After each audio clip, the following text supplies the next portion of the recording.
말씀을 오늘은 내가 이제야 아노라 라는 제목으로 세 번째 시간인데요. 결론이기도 합니다. 말씀을 통해서 하나님의 의도가 무엇인지 조금 더 깊이 관찰하고 깨닫게 되어지는 저와 여러분 될 수 있기를 주님의 이름으로 소망합니다. 말씀을 같이 보실까요? 사자가 이르시되 그 아이에게 내 손을 대지 말라. 그에게 아무 일도 하지 말라. 내가 내 아들 내 독자까지도 내게 아끼지 아니하였으니 내가 이제야 내가 하나님을 경외하는 줄을 아노라.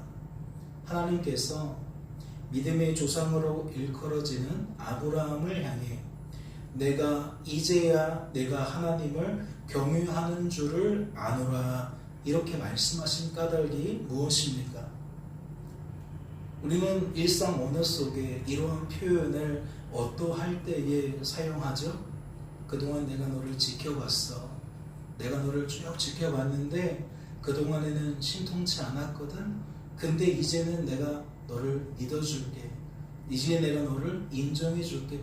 뭐 이런 표현을 우리가 일상 언어로 많이 사용합니다. 그래서 우리는 말씀을 대할 때에 하나님께서 이제야 아브라함을 인정하셨나 보다라고 받기가 쉽다라는 거죠. 아브라함이 그동안에는 변변치 않았는데 이제는 괜찮아졌다는 의미로 받게 되어진다는 거죠. 그동안에는 시원찮았는데 이제는 좋아졌다는 그러한 의미로 받게 되어진다는 겁니다. 말씀 그대로 풀자면 하나님을 경외하는 건지 하나님을 경외하지 않는 건지 그동안의 아브라함은 애매했다는 거죠. 그런데 이번 일을 통해 이제는 아브라함이 하나님을 경외하는 것이 틀림없다라고 인정을 받았다라는 거예요. 그런데 만약 이러한 의미가 되어진다면 창세기 22장 12절 말씀이 이러한 의미가 되어진다면 성도된 우리들은 아브라함의 전체 기사를 어떻게 바라보고 어떻게 받아들여야겠습니까? 처음에는 하나님을 경외하지 않았던 아브라함이 주어진 삶 속에서 이런 일 저런 일 겪으면서 하나님에 대한 지식과 경험이 늘어가고 점점 더 이를 통해 하나님을 경외하게 되는 것으로 우리는 그렇게 바라보고 그렇게 받아들여야 합니다. 다시 말해 하나님을 경외하지 않던 아브라함이 점점 하나님을 경외하게 되는 성장 스토리로 성도된 우리들은 아브라함의 기사를 바라보고 받아들여야 한다는 거죠. 그래서 어떤 이들에게는 아브라함의 초기 모습이 불완전한 믿음의 모습으로 여겨지곤 합니다. 말씀을 같이 보실까요? 창세기 12장 1절을 보니까 이런 이야기가 있어요. 여호와께서 아브라함에게 이르시되 너는 너의 고향과 친척과 아버지의 집을 떠나 내가 내게 보여줄 땅으로 가라. 하나님께서 아브라함에게 무엇을 요구하셨죠? 아브라함이 고향과 친척과 아버지의 집을 떠날 것을 요구하셨어요. 하나님은 갈대아 우르에 머물던 아브라함에게 또한 하란에 머물던 아브라함에게 두 차례에 걸쳐서 고향과 친척과 아버지의 집을 떠나 하나님께서 약속하신 땅으로 가라는 것을 요구하셨다는 거죠. 그렇다면 이러한 하나님의 요구에는 무엇이 담겨 있을까요? 무엇이 포함되어 있을까요? 어떠한 목적을 가지고 하나님께서 아브라함에게 고향을 떠나라고 친척을 떠나라고 아버지의 집을 떠나라고 말씀하셨겠냐는 거죠. 이건 다른 게 아니에요. 아브라함을 향해 너는 이제 하나님만 바라보고 하나님만 의지하고 하나님만 자랑하며 살라는 뜻인 겁니다. 그동안에는 너의 삶 속에 늘 하나님이 아닌 것들이 주였다는 거죠. 고향이 주였다는 것이고 친척이 주였다는 것이고 아버지의 집이 주였다는 거예요. 그래서 아브라함은 그동안 어떠한 삶을 살았느냐? 이처럼 하나님이 아닌 것들을 바라보고 의지하고 자랑하는 삶을 살았다는 거죠. 그런데 하나님께서 이와 같이 말씀하시며 무엇을 요구하신 것이다? 이제는 그러한 삶을 멈추고 나와 함께 새로운 삶을 살아가라 라는 의미가 담겨 있다라는 거예요. 하지만 아브라함은 어떻게 반응했습니까? 우선 창세기 11장에 소개되어져 있는 최초의 아브라함의 모습이 이래요. 데라가 그 아들 아브람과 하란의 아들인 그의 손자 롯과 그의 며느리 아브라함의 아내 사레를 데리고 갈대아인의 우르를 떠나 가나안 땅으로 가고자 하더니 하란에 이르러 거기 거류하였으며 데라는 나이가 205세가 되어 하란에서 죽었더라. 아브라함은 하나님의 말씀대로 갈대아 우르를 떠났습니다. 하지만 말씀을 통해 우리들은 무엇을 알 수 있나요? 아브라함은 하나님의 말씀대로 갈대아 우르는 떠났지만 이게 온전한 순종이라고는 여길 수가 없다는 거였어요. 아브라함은 친척과 아버지의 집은 떠나지 못했다는 거죠. 고향은 떠났는데 떠날 때에 아버지와 동행했다는 것이고 조카와 동행했다는 겁니다. 어디 그뿐일까요? 말씀은 이렇게도 표현합니다. 데라는 나이가 205세가 되어 하란에서 죽었더라. 이는 무엇을 나타내는 거죠? 데라가 몇 살에 갈대아 우르를 떠났는지는 모르겠어요. 그런데 이 데라가 205세가 될 때까지, 즉 하란에서 죽을 때까지 아브라함은 자신의 아버지인 데라와 함께 하란에서 살고 있었다는 거예요. 목적지는 가나안이었지만 가나안 가기를 주저하고 하란에서 아버지와 함께 지냈다는 거죠. 그것이 10년이었을지 20년이었을지 30년이었을지는 모르지만 아버지인 데라가 살아있을 동안에는 아브라함이 가나안을 향해 떠날 수가 없었다는 거예요. 떠나지를 못했다는 거예요. 무엇을 나타내는 거죠? 하나님의 요구에 그가 불응하고 있다는 것을 나타내는 거죠. 하나님만 바라보고 의지하고 자랑하기를 바라시는 하나님의 뜻을 아브라함이 충족시키지 못하고 있는 것을 나타낸다는 겁니다. 그래서 어떤 사람들에게는 이 말씀이 아브라함의 이러한 초기 모습이 어떻게 여겨질 수 있다? 변변찮게 여겨질 수 있다. 시원찮게 여겨질 수 있다. 불신자였던 아브라함이, 우상을 숭배하던 아브라함이 갈대아 우르를 떠남으로써 신자의 길에 들어서기는 했지만 아직까지는 애매하다는 거죠. 아직까지는 부족하다는 겁니다. 이는 창세기 12장 말씀도 마찬가지예요. 창세기 12장 4절과 5절은 이제 아브라함이 아버지인 데라가 죽음을 맞이하자 하란을 떠나는 모습이 소개되어져 있는 겁니다. 말씀을 같이 보실까요? 이에 아브라함이 여호와의 말씀을 따라갔고 롯도 그와 함께 갔으며 아브라함이 하란을 떠날 때에 75세였더라. 아브라함이 그의 아내 사레와 조카 롯과 하란에서 모은 모든 소유와 얻은 사람들을 이끌고 가나안 땅으로 가려고 떠나서 마침내 가나안 땅에 들어갔더라. 골자는 아브라함이 이번에도 떠났다는 거예요. 갈대아 우르를 떠난 것처럼 하란을 떠났다는 거죠. 하나님의 말씀대로 순종했다는 거예요. 그런데 말씀을 통해 무엇도 알 수 있죠? 아브라함은 여전히 조카인 롯과 동행했다는 것을 알 수 있어요. 뿐만 아니라 하란에서 모은 모든 소유와 얻은 사람들을 모두 데리고 떠났다는 것을 알 수 있습니다. 그렇다면 이것은 무엇의 반복인 거죠?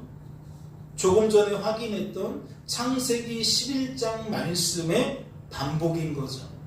하나님께서는 왜 고향과 친척과 아버지의 집을 떠나라고 말씀하신 겁니까? 하나님만 바라보고 의지하고 자랑하는 새로운 삶을 살아가라는 거예요. 하나님 신앙이 무엇이냐? 하나님을 믿는다는 것이 무엇이냐? 이런 것이다 라고 아브라함에게 하나님은 알려주셨다는 거죠. 더 이상 예전처럼 우상을 숭배하던 과거처럼 하나님이 아닌 것을 바라보고 의지하고 자랑하는 옛삶을 멈추라는 거였는데, 아브라함은 한 손에는 새 삶을 붙들었지만 다른 한 손에는 옛삶을 붙들고 있었다는 거예요. 거듭해서 말씀을 드렸지만 이게 10년이 지난 상황일지 20년이 지난 상황일지 30년이 지난 상황일지 몰라요. 하나님 때문에 갈대아 우르를 떠난 다음에 무려 10년이 지났을지 20년이 지났을지 30년이 지났을지 모른다는 거예요. 흔히 말해 아브라함이 교회 다닌 지 신앙생활 시작한 지 10년이 지났을지 20년이 지났을지 30년이 지났을지 모른다는 거죠. 그런데 말씀은 이렇게 선언하고 있는 겁니다. 아브라함은 하지만 여전했다. 큰 차이가 없었다. 갈대아 우르를 막 떠날 때나 지금 많은 세월이 흐른 여전히 똑같았다. 하란을 떠날 때의 그 모습이 갈대아 우르를 떠날 때와 다름이 없었다. 지금 그것을 우리에게 나타내고 있다는 거죠. 그렇다면 잘 생각해 보세요. 하란을 떠날 때의 가장 이상적인 모습은 무엇이었을까요? 아브라함에게 하나님이 원하시는 가장 이상적인 모습은 무엇이었을까요? 조카인 롯에게 그동안 하란에서 모은 모든 것을 물려주고, 그것이 데라의 재산이든 자신의 재산이든 상관없이 자기의 모든 소유를 롯에게 양도하고 롯이 하란에서 머물도록 만들고, 자신은 아내인 사라와 하나님 말씀대로 약속의 땅인 가나안을 향해 떠나는 것이라고 생각합니다. 즉 모든 것을 내려놓고 하나님만 바라보고 의지하고 자랑하는 삶을 늦었지만 이제라도 시작하는 것이 가장 이상적인 모습이라는 거죠. 그래서 거듭해서 말씀을 드리지만 어떤 사람들에게는 이러한 아브라함의 초기 모습이 너무나도 변변치 않게 여겨지는 거예요. 시원치 않게 여겨지는 겁니다. 불신자였던 아브라함이, 우상 숭배자였던 아브라함이 갈대아 우르를 떠남으로써 신자의 길에 들어섰지만, 하란을 떠남으로써 신자의 길을 다시금 회복하였지만 여전히 그 상태는 어떠했다? 애매했다는 거죠. 청소년 중에 교회를 다니다가 청년이 되어서 교회를 떠날 수 있어요? 그리고 병으로거나 사업에 실패하고 뭐 이런저런 상황에 따라서 다시 교회를 등록해서 다닐 수 있습니다. 그런데 그 과정 중에 무엇이 없어요? 변화가 없어요. 새로움이 없어요. 여전히 그 상태가 애매해요. 여전히 그 상태가 부족합니다. 그런데 놀라운 것은 본문 말씀에 소개된 아브라함의 모습은 어떠하죠? 창세기 11장과 12장에 소개된 그 모습과는 전혀 다릅니다. 말씀을 보실까요? 여호와께서 이르시되 내 아들 내 사랑하는 독자 이삭을 데리고 모리아 땅으로 가서 내가 내게 일러준 한 산 거기서 그를 번제로 드리라. 내 아들 내 사랑하는 독자 이삭을 번제로 드리라. 아브라함이 듣게 된 말씀 중에 가장 충격적인 말씀일 거예요. 그런데 아브라함이 어떻게 반응하죠? 어떻게 행동합니까? 우리가 그동안 많이 살펴보았으니까 다 봉독하지는 않겠습니다. 3절 말씀을 보니까 그 말씀을 듣고도 아브라함은 아침 일찍부터 일어납니다. 무엇을 나타내는 거죠? 하나님의 말씀대로 순종하려고 아들 이삭을 번제로 드리려고 아침 일찍부터 일어나서 분주히 움직인다는 거예요. 이는 무엇을 나타낸다? 그가 말씀 순종하기를 주저하지 않았다는 거예요. 말씀 순종하기를 망설이지 않았다는 거예요. 그 말씀이 인간적으로 받아들이기에는 이게 너무나도 큰 말씀인데, 받아들이기 너무나도 힘든 말씀인데 아브라함은 주저함이 없다는 거죠. 망설임이 없다는 거예요. 뿐만 아니라 9절과 10절 말씀을 보면 또 무엇도 나타납니까? 아브라함은 마지막 순간까지, 즉 이삭을 번제로 드려야 하는 마지막 순간까지 뭐하고 있어요? 주저하지 않고 있어요. 망설이지 않고 있어요. 그렇다면 이것은 무엇을 방증하는 겁니까? 지금 아브라함의 시선에는 누구만 있는 거예요? 하나님만 있는 거예요. 아브라함은 철저하게 하나님만 바라보고 의지하고 자랑하는 삶을 살고 있다는 거죠. 다시 말해 이 아브라함은 이상적인 신앙생활을 하고 있었다는 겁니다. 아브라함은 예전처럼 하나님이 아닌 것들을 하나님의 자리에 올려놓지 않았다는 거죠. 고향과 친척과 아버지의 집으로 대표되는 하나님이 아닌 것들을 하나님의 자리에 올려놓지 않았다는 거예요. 그것을 무엇이 나타내는 거예요? 100세에 낳은 그 귀하고 귀한 아들이 나타내는 거예요. 아브라함에게 있어 지금 100세에 낳은 아들보다 더 소중한 게 있겠어요? 더 귀한 게 있겠어요? 그런데 이 소중하고 귀한 아들조차도 하나님께서 번제로 드리라니까 주저함 없이 망설임 없이 드린다? 이것은 하나님의 자리에 아무것도 올려놓지 않았다는 것을 나타낸다는 거죠. 말씀을 다시 보세요. 그래서 어떤 이들에게는 이러한 아브라함의 모습이 완성형으로 보이는 거예요. 믿음의 궁극적인 상태로 보이는 거예요. 아, 하나님을 믿으면 이렇게 믿어야 되는구나. 하나님이 우리에게 원하시는 믿음이라는 것은 바로 이러한 상태구나 라고 여겨진다는 거죠. 그래서 어떻게 풀어낸다? 초기에는 변변치 않았던 신앙이 시련을 통해 성장을 거듭하고 성숙을 거듭해서 이제는 완전해진 것으로 여기게 된다는 거예요. 다시 말해 그동안에는 도무지 하나님께 인정을 받을 수 없는 신앙이었지만 이제는 하나님께 인정을 받게 된 신앙이 되었다고 여긴다는 거죠.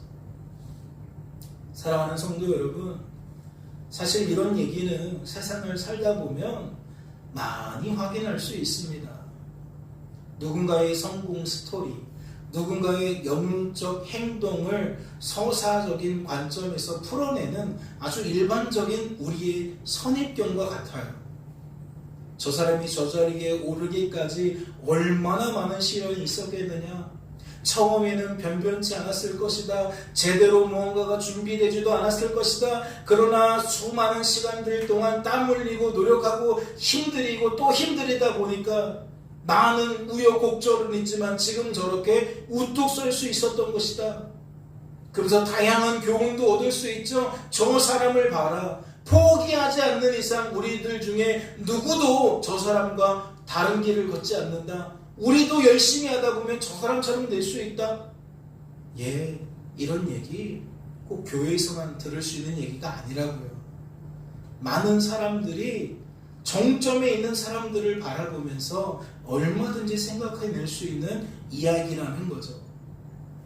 거듭해서 말씀을 드리지만 사랑하는 성도 여러분, 이것은 진실이 아닙니다.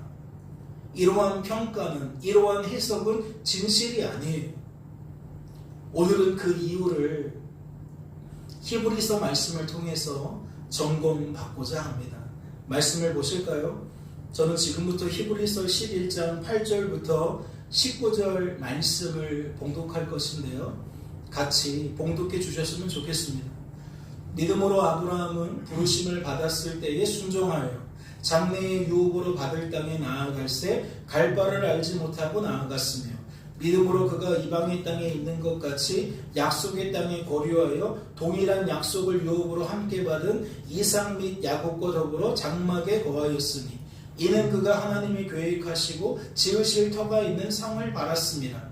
믿음으로 사라 자신도 나이가 많아 단산하였으나 잉태할 수 있는 힘을 얻었으니 이는 약속하신 이를 미쁘신 줄 알았습니다.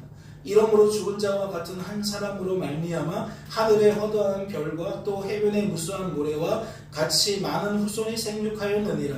이 사람들은 다 믿음을 따라 죽었으며 약속을 받지 못하였으되 그것들을 멀리서 보고 환영하며 또 땅에서는 외국인과 나그네임을 증언하였으니 그들이 이같이 말하는 것은 자기들이 본향 찾는 자임을 나타냅니다. 그들이 나온 바 본향을 생각하였더라면 돌아갈 기회가 있었으려니와 그들이 이제는 더 나은 본향을 사모하니 곧 하늘에 있는 것이라. 이러므로 하나님이 그들의 하나님이라 일컬음을 받으심을 부끄러워하지 아니하시고 그들을 위하여 한 성을 예비하셨느니라. 아브라함은 시험을 받을 때에 믿음으로 이삭을 드렸으니 그는 약속들을 받은 자로되 그 외아들을 드렸느니라. 그에게 이미 말씀하시기를 내 자손이라 칭할 자는 이삭으로 말미암으리라 하셨으니 그가 하나님이 능히 이삭을 죽은 자 가운데서 다시 살리실 줄로 생각한지라. 비유컨대 그를 죽은 자 가운데서 도로 받은 것이니라. 아멘. 말씀을 통해 무엇을 깨닫게 되세요? 말씀이 그것을 지지합니까? 믿음의 성장 곡선을 지지합니까? 믿음의 성장과 성숙을 지지합니까?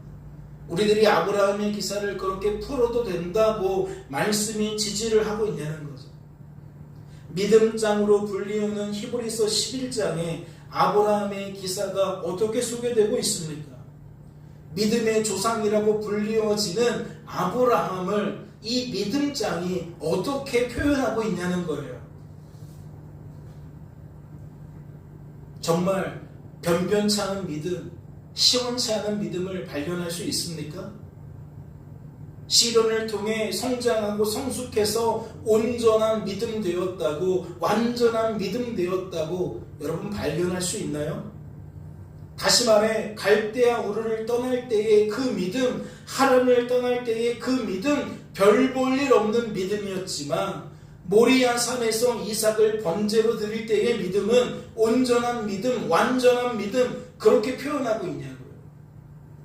말씀을 다시 보세요. 우선 정점에 대한 이야기를 살펴보도록 하겠습니다. 17절, 18절, 19절 말씀은 어느 순간을 나타내는 거예요? 아브라함이 우리가 흔히 정점으로 여기고 있는 아들을 번제로 드리는 사건을 소개하고 있는 거예요. 말씀은 어떻게 아브라함의 믿음을 소개하고 있죠?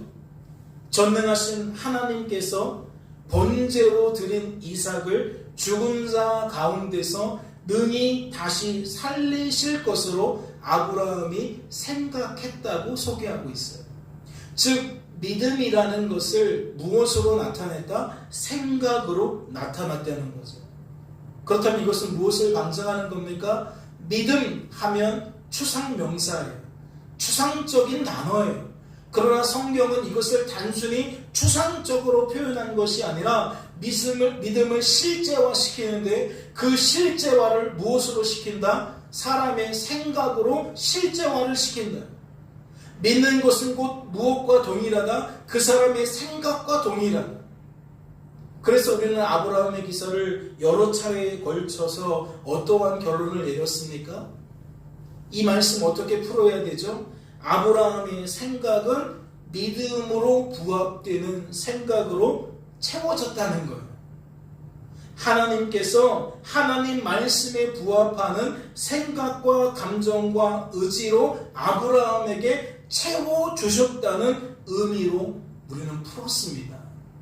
다시 말해 지금 말씀은 어떤 얘기를 하고 있는 거냐면 아브라함이 충만한 상태였다는 거예요.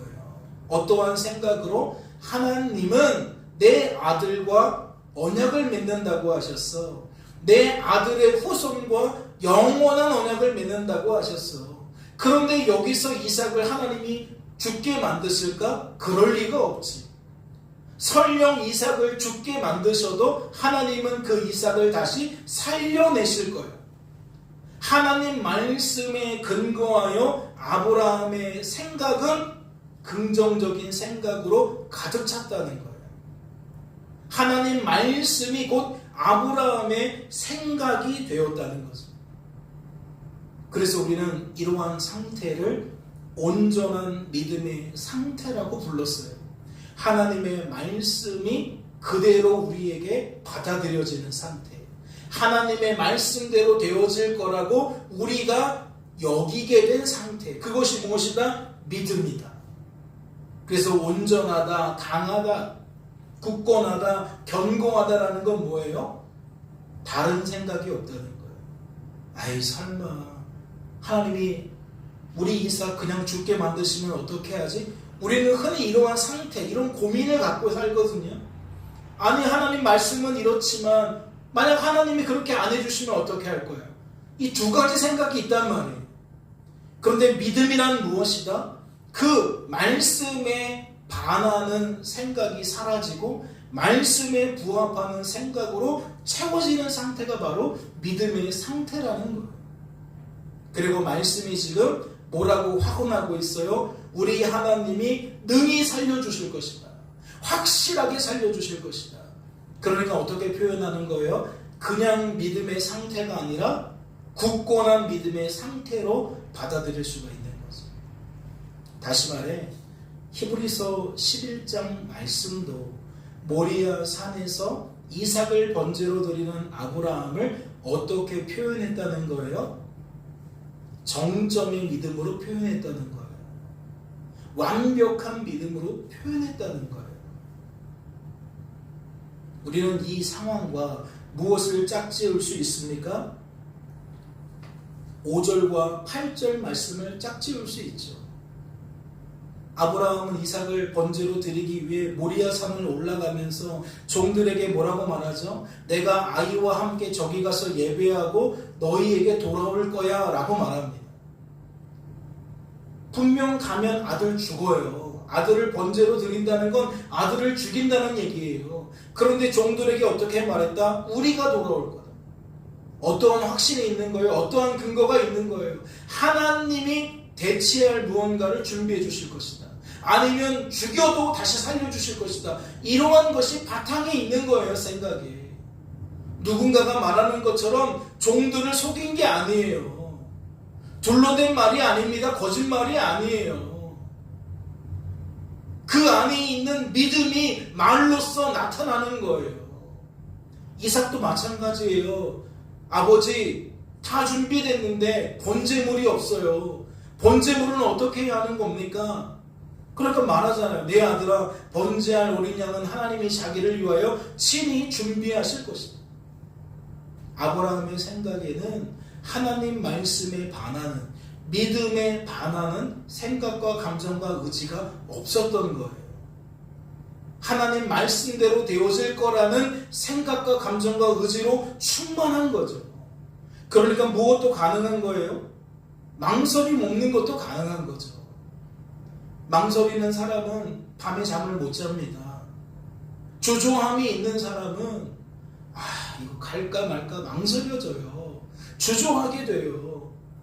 설령 모든 준비가 맞춰졌다 할지라도 하나님이 제시하신 곳으로 떠나는 것을 주저한다는 거죠. 그런데 말씀에는 그게 없어요. 아침 일찍부터 일어나서 서둘러 준비하고 준비가 맞춰지니까 서둘러 출발해 버립니다. 그리고 가장 중요한 것은 뭐라 그랬죠? 처음은 그럴 수 있어요. 아들 이삭을 죽여야 하는 상황이 한참 뒤일 때에는 그럴 수 있어요. 그런데 이제 칼을 높이 들고 아들을 죽여야 하는 상황이 되면 사람의 마음은, 사람의 생각과 감정과 의지는 하나일 수가 없다고요. 얘를 진짜 죽여야 되나? 하나님 정말 얘를 꼭 죽여야만 됩니까? 말씀에 반하는, 믿음에 반하는 생각을 피할 수가 없어요. 그런데 말씀은 어떻게 소개합니까? 아브라함이 여전히 주저함도 없고 망설임도 없고 아들을 칼로 높이 들어서 죽이려고 하는 것으로 소개를 하고 있어요. 그러니까 모든 정황이 거듭해서 말씀을 드리지만 무엇과 동일하다? 온전한 상태와 동일하다.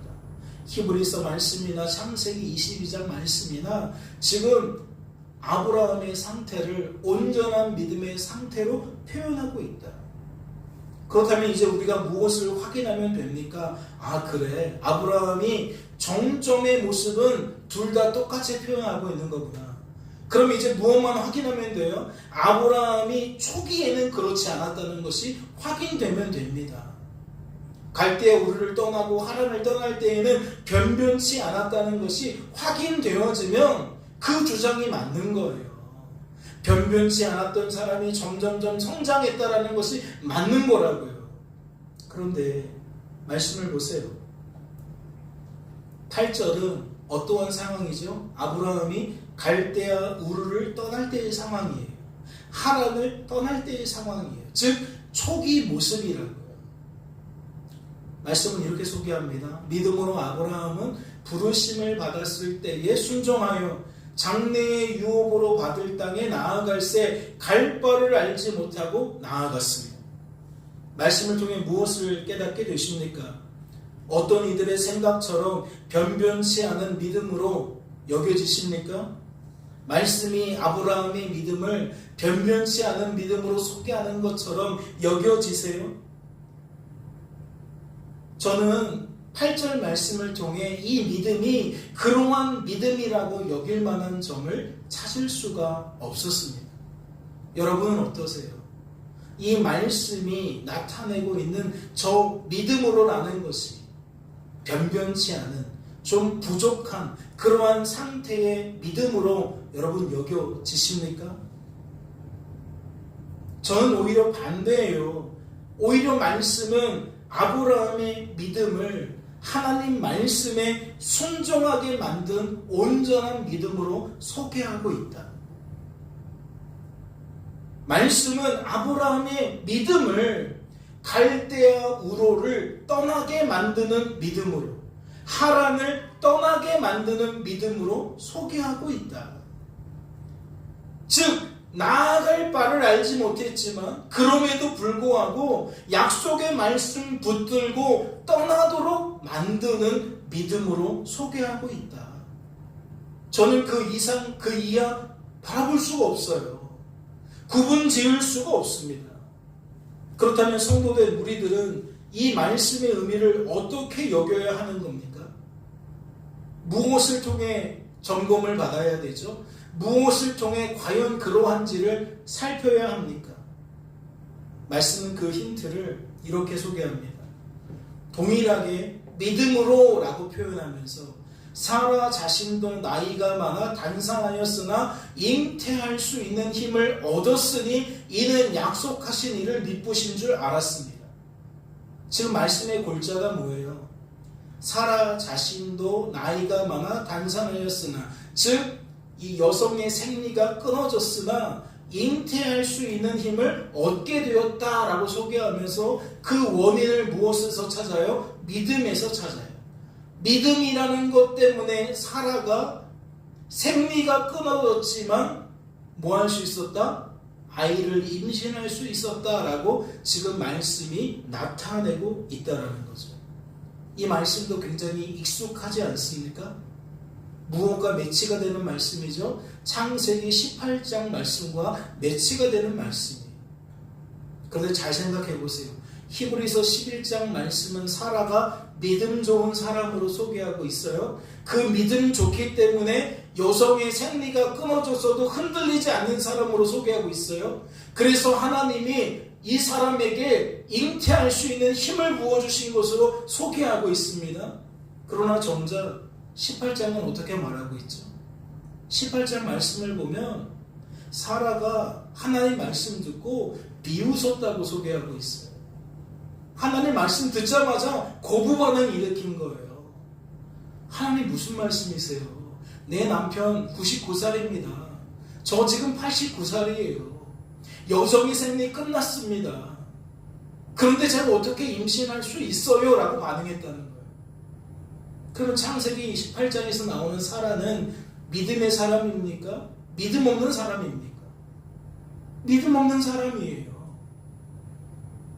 즉 사라의 생각은 어떠한 것들로 가득 찼다? 말씀에 부합되는 것이 아니라 말씀에 반하는 생각으로 가득 차 있었다는 것. 우리는 이것을 어떻게 풀었죠? 사라는 자신의 고정관념에 근거하고 사회적 통념에 근거해서 이와 같이 하나님을 불신했다고 설명을 드렸습니다.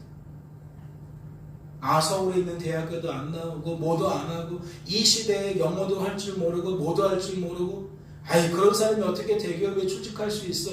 그런 사람이 어떻게 사업을 하면 성공할 수 있어? 이러한 사회적 통념. 나는 가정이 어려워서 성공할 수 없어. 나는 나만의 또 자기의 고정관념. 그러니까 하나님을 믿지 못하도록 이렇게 허들을 여러 가지로 만들어 놓는데 사라는 그걸 넘을 수가 없는 거예요. 그러니까 말씀을 듣자마자 어떻게 반응했다? 그런 일은 있을 수 없어요. 라고 불신의 모습으로 나타냈다. 그러면 지금 둘 상황이 다른 거잖아요. 18장 말씀과 히브리서 말씀이 다른 거잖아요. 그래서 우리는 무엇을 확인할 수 있었죠? 사라는 원래 이런 상태였지만 이러한 사라를 변화시켜주신 하나님을 살펴볼 수가 있었죠. 이어지는 말씀이 그러한 상황을 나타냅니다. 여호와께서 아브라함에게 이르시되 사라가 왜 웃으며 이르기를 내가 늙었거늘 어떻게 아들을 낳으리요 하느냐? 여호와께 능하지 못한 일이 있겠느냐? 기한이 이를 때에 내가 내게로 돌아오리니 사라에게 아들이 있으리라. 사라가 두려워서 부인하여 이르되 내가 웃지 아니하였나이다. 이르시되 아니라 내가 웃었느니라. 13절, 14절, 15절 말씀을 통해 무엇을 확인할 수 있는 거예요? 하나님이 사라에게 자신을 전능한 하나님으로 알려주신 거예요. 내가 전능한 하나님인데 내가 내 말씀대로 이루겠다고 하는데 이게 정말 불가능한 일이라고 생각하니? 너의 나이가 89살이면 내가 너를 임신하게 만들 수 없는 무능한 하나님이라고 생각하니? 너의 고정관념보다 내가 작다라고 생각하니? 사라에게 충격을 주는 거예요. 깨지지 않는 그의 고정관념을, 그 통념을 부숴버리는 거예요. 결국 이 과정을 통해서 사라가 어떠한 변화를 겪었다? 생각을 고쳐먹는 변화를 겪었다. 생각이 달라지는 변화를 경험했다. 즉 전능하신 하나님 때문에 고정관념을 뛰어넘게 되었다. 사회적 통념을 극복하게 되었다. 그 결과가 무엇이냐? 사라 자신도 잉태할 수 있는 힘을 저 믿음으로 얻게 되었다. 그러면 생각해 보세요. 믿음이 뭐예요? 그냥 사회적으로 말하는 모든 믿음이 성경에서 말하는 믿음으로 치환될 수 있나요? 세상에서도 가장 많이 쓰는 단어 중에 하나가 믿음 아닙니까? 딸아, 아빠가 너를 믿을게. 내가 당신을 믿습니다. 당신은 잘 될 거예요. 당신은 거짓말하지 않은 것을 믿습니다. 일상 언어로 우리가 쓰잖아요. 신뢰를 나타냅니다. 그런데 성경에서 말하는 믿음은 전혀 그런 뜻이 아닌 거예요. 성경에서 말하는 저 믿음은 무엇을 나타내는 거예요? 하나님의 뜻이 이루어질 수 있도록 하나님께서 친히 우리의 생각을 변화시켜 주시는 것을 나타내는 거예요. 그러니까 믿음을 우리의 것으로 여기면 안 되고 우리가 내는 것으로 여기면 안 되고 하나님이 하나님의 뜻을 이루시려고 우리에게 친히 부어주시는 것으로 여겨야 하는 거죠. 다시 말씀을 드릴게요.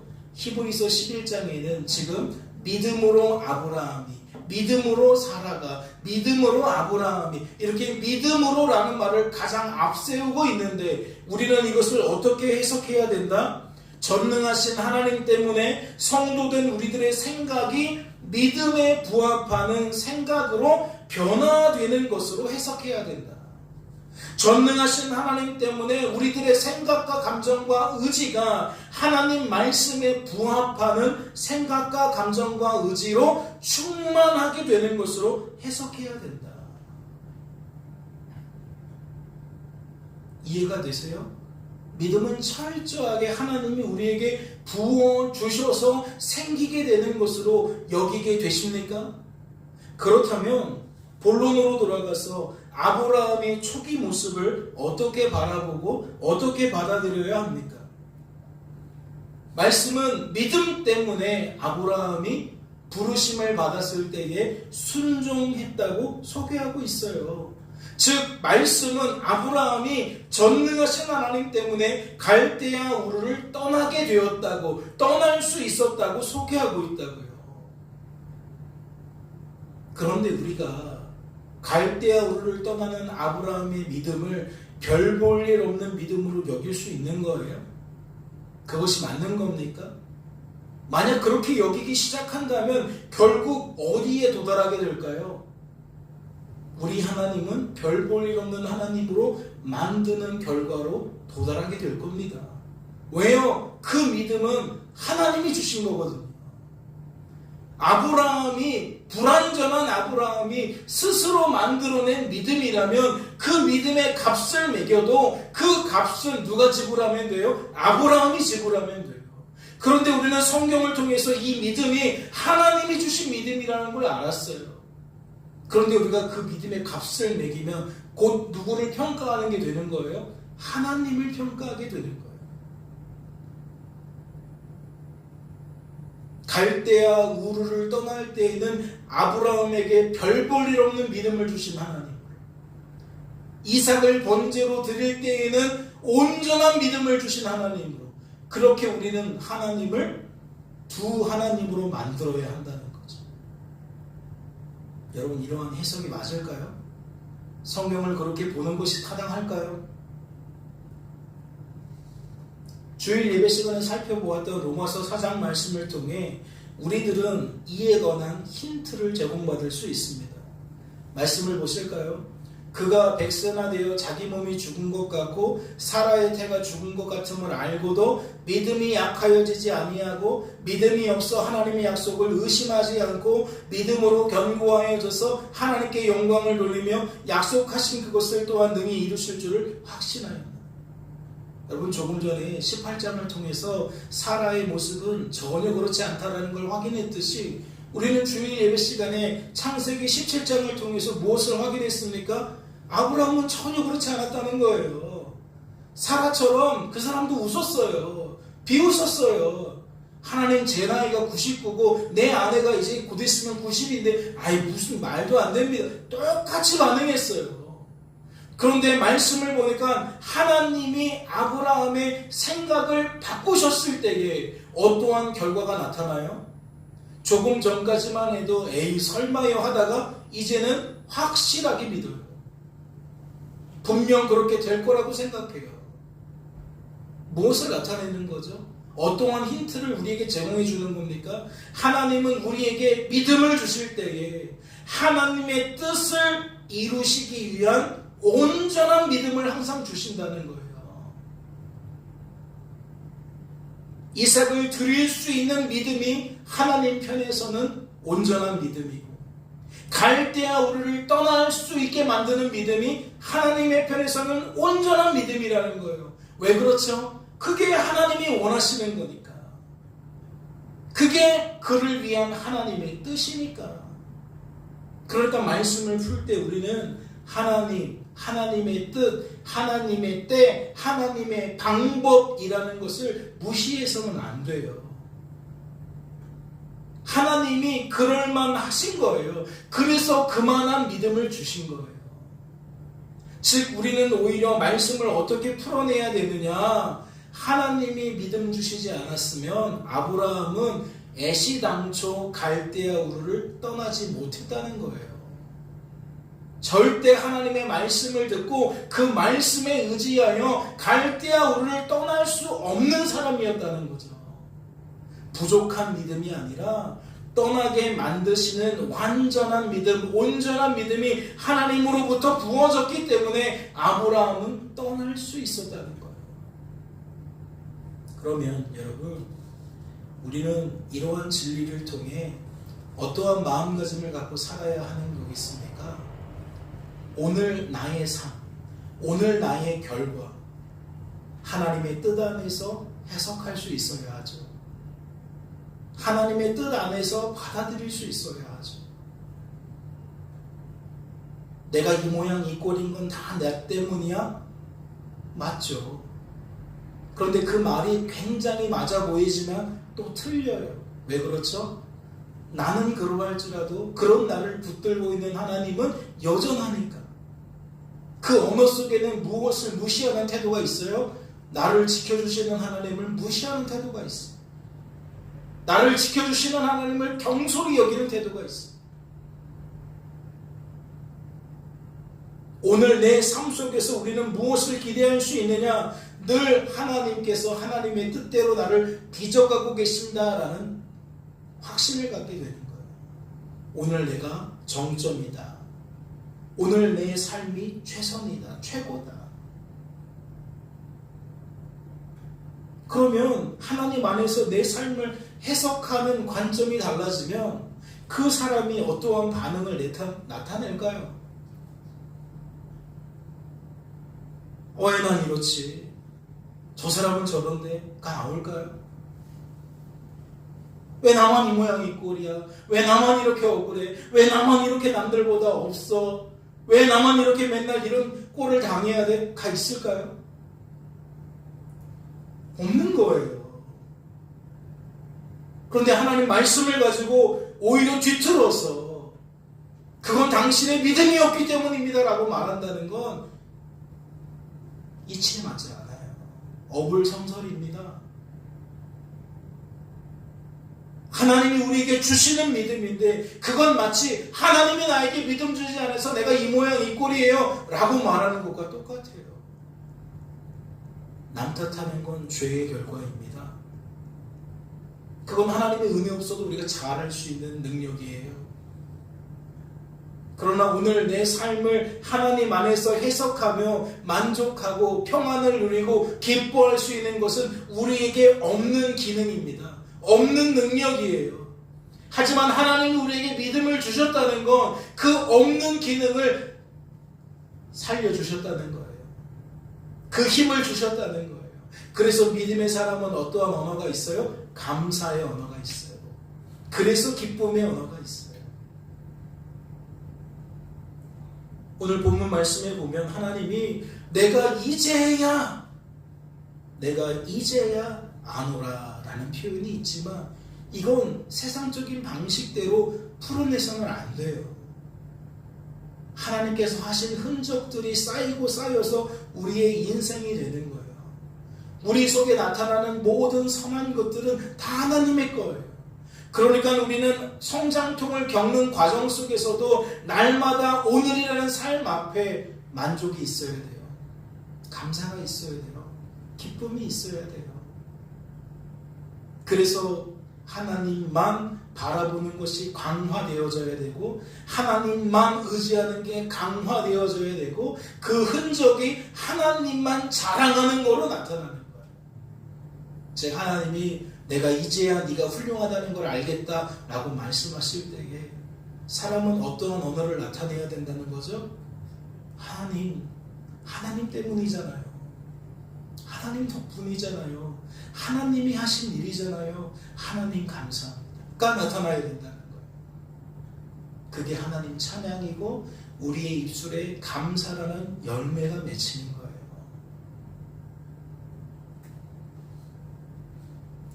세상에 많은 사상이 있고 많은 관념들이 있어요.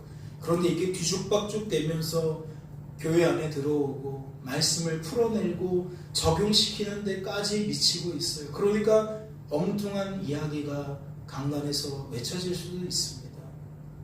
그러니까 성도들이 일상을 살아가면서 잘못 적용하고 잘못 받아들이고 정말 성도가 누려야 되는 그 복됨을 누리지 못할 때가 너무나도 많아요. 그 대표적인 것이 감사가 사라지는 거예요. 만족이 사라지는 거예요. 기쁨이 사라지는 거예요. 곧 뭐가 사라지는 거예요? 이미 임한 하나님의 나라가 사라지는 거예요. 늘 우리의 삶을 지옥처럼 여기는 거죠. 하나님 없는 것처럼 여기는 거예요. 깨닫는 은혜가 있으시기를 주님의 이름으로 소망합니다. 잠시 기도합니다. 하나님 아버지, 우리의 삶은 하나님 손안에 있는 삶입니다. 우리의 삶을 주관해 주시는 분이 하나님입니다. 우리의 삶을 구원해 가시는 분이 하나님입니다. 아브라함을 아브라함 되게 하신 하나님께서 어찌 우리를 거저두시겠습니까? 우리에게 필요를 따라 믿음을 허락하시고 하나님의 뜻이 성취되도록 만드실 줄로 믿습니다. 오히려 우리들은 우리의 삶 속에 되어진 결과 속에서 마땅히 하나님께 올려드려야 될 감사와 찬양을 드려야 될 줄로 믿습니다. 하지만 믿음이 아니고서 불가하오니 날마다 주시는 믿음 안에 이렇게 믿음에 합당한 열매까지 맺게 하옵소서. 주께서 우리를 붙들어 주실 줄로 믿고 감사드리며 이 모든 말씀 우리를 죄에서 구원하신 예수님의 이름으로 기도하옵나이다. 아멘.